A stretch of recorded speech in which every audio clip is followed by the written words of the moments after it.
ചുറ്റും പല ആൾക്കാരുണ്ടാവും. അതിൽ ചില ആൾക്കാർ വളരെ ടോക്സിക് ആയിരിക്കും, എന്നാൽ അവർ ഭയങ്കര മാനിപ്പുലേറ്റീവ് കൂടെ ആയിരിക്കും. അപ്പോൾ അങ്ങനെയുള്ള ആൾക്കാരുടെ പൊതുവായിട്ടുള്ളൊരു സ്വഭാവം എന്ന് വെച്ച് കഴിഞ്ഞാൽ അവർ എല്ലാവരുടെ മുന്നിലും വെച്ചിട്ട്, നമ്മുടെ മുന്നിൽ വെച്ചിട്ടും ചിലപ്പോൾ ബാക്കിയുള്ള ആൾക്കാരുടെ മുന്നിൽ വെച്ചിട്ടൊക്കെ എന്തൊക്കെയോ ഭയങ്കരമായിട്ട് കെയർ ചെയ്യുന്ന ആൾക്കാർ, ഭയങ്കര സ്നേഹിക്കുന്ന ആൾക്കാർ എന്നുള്ള രീതിയിൽ നിൽക്കും. പക്ഷെ ചില ആൾക്കാർ സ്ട്രെയിറ്റ് ഫോർവേഡായിട്ട് നിൽക്കും. അത് ആരുടെ മുന്നിലായാലും ഏതൊരു സിറ്റുവേഷനിലായാലും അല്ലെങ്കിൽ ഇന്ന ആളിനെ പ്ലീസ് ചെയ്യണം എന്ന് ഓർത്തിട്ടാവില്ല. അങ്ങനെയുള്ള ആൾക്കാരെ പേടിക്കേണ്ട ആവശ്യമില്ല. അങ്ങനെയുള്ളവർ മാനിപ്പുലേറ്റീവ് അല്ല. ചില ആൾക്കാരുണ്ട്, ചില ആൾക്കാരുടെ മുന്നിൽ പ്രിറ്റൻഡ് ചെയ്ത് നല്ല ക്ലീൻ ഇമേജ് ഉണ്ടാക്കും. എന്നിട്ട് ബാക്ക് സൈഡിൽ കൂടെ ആ പെർട്ടിക്കുലർ ആരെയാണ് ടാർഗറ്റ് ചെയ്യുന്നത് ആ ഒരു വ്യക്തിയുടെ പുറകെ പോയി കുത്തും. അത് മേ ബി ഈ ഒരു വിക്ടിം എന്ന് പറയുന്ന അനുഭവസ്ഥൻ അല്ലെങ്കിൽ അനുഭവിക്കുന്ന ആളിനെ സംബന്ധിച്ചിടത്തോളം ചിലപ്പോൾ ട്രിഗർ ചെയ്യുന്ന പോയിന്റിൽ കുത്തും. ഇല്ലെങ്കിൽ അവരിനെ ഹേർട്ട് ചെയ്യുന്ന പലതും ചെയ്യും, അവരിനെ ഇൻസൾട്ട് ചെയ്യാം, പലതും ചെയ്യും.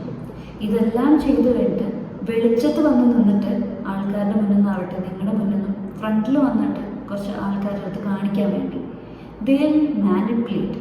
അവർ ഭയങ്കര മാനിപ്പുലേറ്റീവ് ആയിരിക്കും. അവർ പ്രിറ്റൻഡ് ചെയ്യും ദാറ്റ് അവർ നല്ല ക്ലീനാണ്, അവർ ഭയങ്കരമായിട്ട് കെയർ ചെയ്യുന്ന ആൾക്കാരാണെന്നൊക്കെ. നമുക്ക് കാണുമ്പോൾ എന്ത് വിചാരിക്കും, അല്ലെങ്കിൽ മൂന്നാമതൊരാൾക്ക് വിചാരിക്കും, ഓ അവരെന്ത് നന്നായി കെയർ ചെയ്യണേ, അവരെന്ത് സ്നേഹിക്കുന്നുണ്ട്, എന്തുമാത്രം സ്നേഹിക്കുന്നുണ്ട്, ഇവരെയാണോ ഇങ്ങനെയൊക്കെ വിചാരിക്കുന്നത്, എത്ര നല്ലതാ അല്ലെങ്കിൽ എത്ര നല്ലൊരാളാണ് എന്നൊക്കെ പറയും നമ്മൾ. പക്ഷേ real manipulative and toxic people ഇത്രയും ക്ലെവർ ആയതുകൊണ്ടാണ് മൂന്നാമതൊരു പേഴ്സണിന് ആ വ്യക്തിയെ മനസ്സിലാക്കാൻ പറ്റാത്തത്.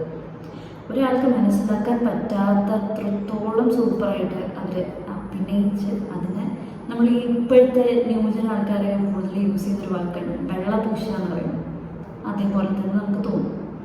അപ്പം അങ്ങനെയുള്ള ആൾക്കാരെ വൺസ് ആ ഒരു വിക്ടിം അല്ലെങ്കിൽ ടാർഗറ്റ് ചെയ്യപ്പെടുന്ന ഒരു വ്യക്തിക്ക് മാത്രമേ ഈ മാനിപ്പുലേറ്റ് ചെയ്യുന്ന ആൾക്കാരെ മനസ്സിലാക്കാനായിട്ട് സാധിക്കുള്ളൂ എന്നുള്ളതാണ്. നമ്മളെപ്പോഴും നമ്മുടെ കണ്ണുകളൊക്കെ തുറന്ന് വയ്ക്കുക, നമ്മുടെ സെൻസറി ഓർഗനൊക്കെ ഓപ്പൺ ആക്കി വയ്ക്കുക, എല്ലാം നമ്മൾ കാണുക, ശ്രദ്ധിക്കുക. നമ്മുടെ ചുറ്റുപാടുള്ള ആൾക്കാർ എങ്ങനെയാണ് നമ്മളൊന്ന് ചിന്തിക്കുക, നമ്മളൊന്ന് ശ്രദ്ധിക്കാൻ ശ്രമിക്കുക. വെറുതെ ഒരു ഫ്ലോയിൽ അങ്ങനെയല്ല, നമ്മൾ എപ്പോഴും ശ്രദ്ധിക്കുക ഓരോരുത്തർ എങ്ങനെയാണ് ബിഹേവ് ചെയ്യണത്, അതിനനുസരിച്ച് മാത്രം നമ്മൾ നിൽക്കാനായിട്ട് ശ്രമിക്കുക. ഒരുപാട് നമ്മൾ ഒരു ശത്രുതയ്ക്കോ അല്ലെങ്കിൽ ഒരുപാട് ഒന്നിലേക്ക് പോകണ്ട. നമുക്ക് മനസ്സിലായി കഴിഞ്ഞാൽ ആ രീതിയിൽ നമ്മളതിനെ ന്യൂട്രലായിട്ട് കൊണ്ടുപോകുക എന്നുള്ളതാണ്. അതിൽ പ്രശ്നങ്ങൾ ഉണ്ടാക്കാൻ പോകുക എന്നുള്ളതല്ല, അല്ലെങ്കിൽ തീരെ മിണ്ടാതിരിക്കുക എന്നുള്ളതല്ല. ചിലത് പറ്റാത്തതാണെന്നുണ്ടെങ്കിൽ നമ്മൾ അവിടെ നോ പറയേണ്ടതുണ്ട്. പിന്നെ മാനിപ്പുലേറ്റ് ചെയ്ത് ടോക്സിക് ആയിട്ടുള്ള ആൾക്കാർ, മാനിപ്പുലേറ്റീവ് ആയിട്ടുള്ള ആൾക്കാരിനെ നമുക്ക് മാറ്റിയെടുക്കാനായിട്ട് ഒരിക്കലും സാധിക്കില്ല. അവരെപ്പോഴും ആൾക്കാരുടെ മുന്നിൽ നല്ലൊരു കുട്ടിയായിട്ട് തന്നെ നിൽക്കുള്ളൂ. പക്ഷേ ഉള്ളിൽ വരുമ്പോൾ അവർ വേറെ ഫേസ് ആയിരിക്കും. സോ നിങ്ങൾക്കും അത് ഫേസ് ചെയ്തിട്ടുണ്ടാകും. നമുക്ക് എല്ലാ മനുഷ്യരും മനുഷ്യന്മാരല്ലേ, നമ്മുടെ ചുറ്റും പലതരത്തിലുള്ള ആൾക്കാരുണ്ടല്ലോ. അപ്പം നമ്മളെല്ലാവരും ശ്രദ്ധിച്ച് നിൽക്കുക. മീൻസ് ഒരാളും കാരണവും നമ്മുടെ പീസ് നഷ്ടപ്പെടാൻ നമ്മൾ സമ്മതിക്കരുത്. അപ്പോൾ നമ്മളെപ്പോഴും വിജിലൻ്റായിട്ട് നിൽക്കുക, നമ്മുടെ ചുറ്റിലുള്ള ആൾക്കാരെ നമ്മൾ മനസ്സിലാക്കുക, അതിനനുസരിച്ചുള്ള രീതിയിൽ മാത്രം നമ്മൾ മുന്നോട്ട് പോവുക.